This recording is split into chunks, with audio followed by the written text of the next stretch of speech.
নমস্কার বন্ধুরা, আমি মৌসুমি। আমার চ্যানেলে সবাইকে স্বাগত। আজকে আমি করব ডিমের একটি রেসিপি। এর জন্য প্রথমে কড়াইতে তেল গরম করে আলুগুলোকে ভেজে নেব। আলুগুলো লাল লাল করে ভেজে তুলে নিয়ে অন্যদিকে দুটো ডিম, ওর মধ্যে দিয়ে দেবো কিছুটা লবণ, পেঁয়াজ, টমেটো আর কাঁচা লঙ্কা দিয়ে একসাথে মিশিয়ে ডিমের অমলেটটা তৈরি করে নেব। মাঝখান থেকে এরকমভাবে 3টে পিস করে নিয়ে তুলে নেব।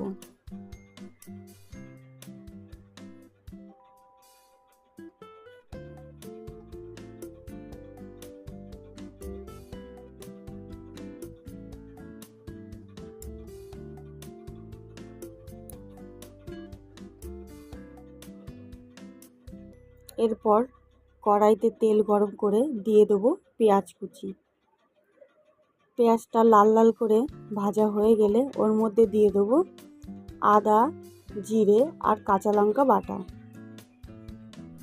আমি একসাথে বেটে রেখেছিলাম, সেটাকে দিয়ে দিয়েছি। এবার এর মধ্যে দিয়ে দেবো সামান্য পরিমাণ হলুদ আর লবণ। এরপর দিয়ে দেবো কাশ্মীরি লঙ্কার গুঁড়ো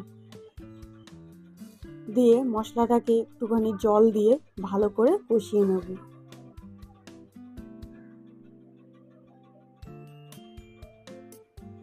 দিয়ে দেবো কুচি করা টমেটো।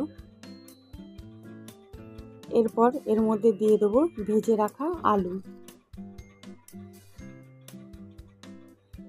আলুগুলো দিয়ে মশলার সাথে ভালো করে কষিয়ে নেব।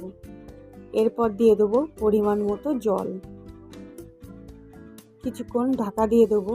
এরপর ঢাকা আগলা করে ফুটে উঠলে দিয়ে দেবো ভেজে রাখা ডিমগুলো দিয়ে আবারও কিছুক্ষণ ঢাকা দিয়ে দেবো।